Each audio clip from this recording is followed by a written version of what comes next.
Chapter 22 had me shook to the core, bro.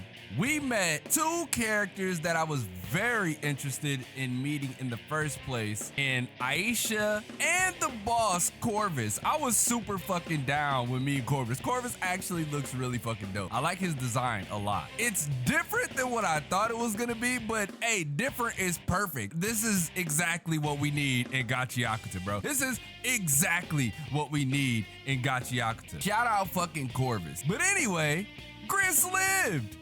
I was fucking excited. And who would have knew that Aisha was shy? Who would have knew she was shy? But she's super fucking cute. And I'm down, bro. I'm down for it. I'm glad she's here. I'm glad we got the introduction, because I was wondering just how long it was gonna be before we were introduced to her or any other janitor, right? Like any other important janitor, since she's the head of the medical team. And Rudo's anguish, bro. Like, who would have thought that Rudo would have been in such anguish? Like, he thought Gris was dead, just to walk in and see Gris smiling his ass off with a thumbs up, just to be welcomed with open arms. Like, yo, what up, Rudo? I'm alive, baby, yeah. Like, that shit is so fucking funny. There's a few things that we need to talk about in this chapter that are very fucking important. And it was a bunch of shit that the boss was saying, right? Granted, that was like the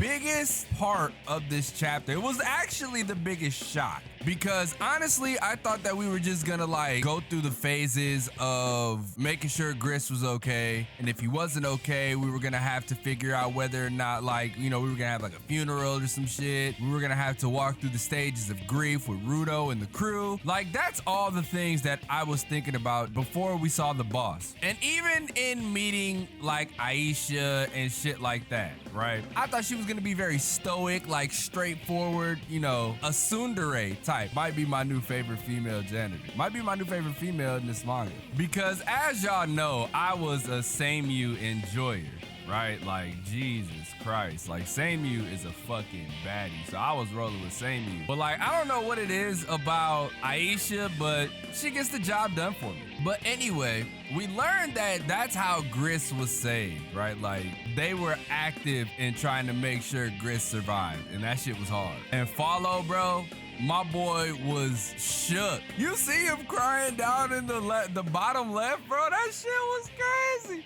I was like, damn, Follow is heartbroken, bro. He thought Gris was finna eat shit just to be okay, which was really dope. And Rudo was relieved to see that Gris was not only like in one piece, but like was okay with how things turned out, because he survived. Not only did Rudo survive, he also learned to use his ability, right? Like, he learned how to use his ability in a sense. He still probably doesn't know like how to fully maximize his ability, but it's a starting point, right? Like, it's progress. And everyone made it back alive. What else can you like not be thankful for? You know what I mean? Like, this was perfect. And that's why Gris wasn't worried about the amulet, because he was like, as long as it was of use, right? I'm perfectly fine. That's how I value things. And that goes well with Rudo's Jinky. Him seeing the value of things. Like, that's a perfect duo, if you ask me. Like, they work really well together. And then there was some information, bro. There was some information about the border. And here comes Corvus, bro. I was like, oh shit,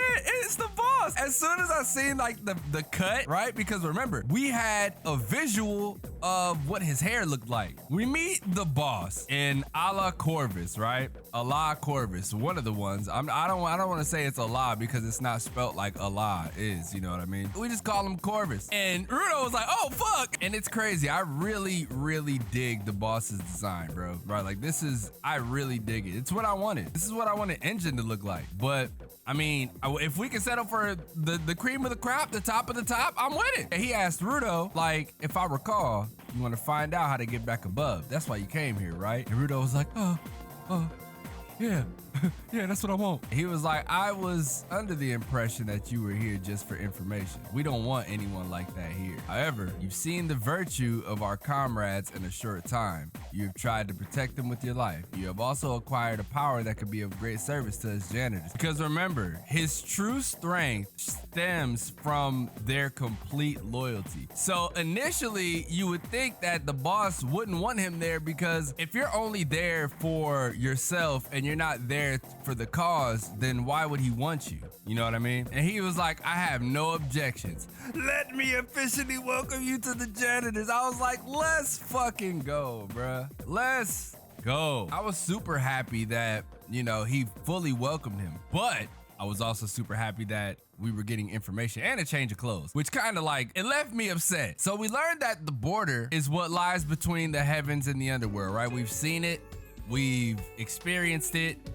and it's probably something us as readers will never forget because that's the imagery that we saw. But what was super important about this whole situation is that apparently there was a woman there in the Forbidden Zone that's said to be closest to the border, right? Which I believe that's where Rudo was found. And he said it seems that the woman helped a traveler when they wandered in the Forbidden Zone. That time, the traveler asked, why are you in a place like this? And the woman said, I see people coming down from above. The woman had lived there for years. And then she said, there's someone who can go up and down and not die. The woman may have seen someone who could cross the border. This threw me for a loop because I'm just like, well, the person that we saw above with the mask on was clearly not the boss of the janitors because he's right here. And from the way he's talking, it suggests that he doesn't know anything about it either, right? He doesn't know anything about being able to get up there. And it might not be the boss of the Vandals because they also are looking for information on how to get above. So just who is it? Now, we've come to the conclusion that it could potentially be either Rudo's dad, who is the boss of the Vandals, or just the guy who is able to get back up there. But this woman definitely sparked my interest because who is she? Could she have been there when Rudo fell down and she protected him? That could very well be the case. And of course, he asked Rudo, like, going there would of course be dangerous. To go or not? What do you want to do? And Rudo was like, there's no doubt that I'm going. But we didn't get to see his full outfit. Bro, he probably looks so cool. And they left us on a cliffhanger with this shit. So I think that might be like the cover for the next chapter, right? Like him in his uniform. That shit's gonna be so tough. Right? It's gonna be so fucking tough. I'm so excited to see like how Kei Urana draws him in a janitor outfit. But at the same time, I'm so mad that that was the cliffhanger, was looking at Engine, but only seeing his pants. I was like, bro, what the fuck? Oh, the cliffhanger. Oh, the pain. It's so crazy, right? Like, it's so crazy. But anyway, this chapter was dope, right? It was full of information that we've been looking for. It was full of like surprises, a la meeting the fucking boss Corvus, meeting Aisha, right? Knowing that Gris is alive, getting information that we can go above. Bro, this chapter was a lot of shit. It was a lot of what we needed, and it could satisfy you for like weeks to come because it answered a few of the questions that you probably had in regards to whether Gris was gonna survive, in regards to how the fuck can people come from above and fall and not die. There's a lot of information on the table that was presented and will leave us satisfied until, you know, whenever a lot of those questions get answered, because there's still so much shit we gotta see. There's still so many other janitors we gotta meet. I still wanna know a little bit more about the boss. I still wanna know a lot more about the series of gloves that Rudo has on. I wonder if the boss even noticed that. But anyway, man, let me know if y'all enjoyed the chapter. I will announce the giveaway winner as soon as the fucking volumes arrive. I've been waiting for the volumes to arrive for 4 days now. You know what I mean? I've been waiting 4 days for these volumes to arrive and they're still not here. Mind you, I might be doing like an extra giveaway, right? Like I might do it in the Gachiakuta group, in the Gachiakuta Twitter group, but we'll have to see. Leave a like if you enjoy, subscribe if you're new. I'm gonna try to get this video out by 10 o'clock. I have so much I gotta do and so many other videos I gotta make, and bro, this shit is fucking crazy. But again, I appreciate you guys. Thank you for always being here for me. Thank you for your support, your undying support. I really appreciate all of it. You guys make this thing possible. You make me doing what I love to do possible, so I appreciate that shit. With that being said, it's your boy, xDomoSenpaix, and I'll catch you guys in the next video.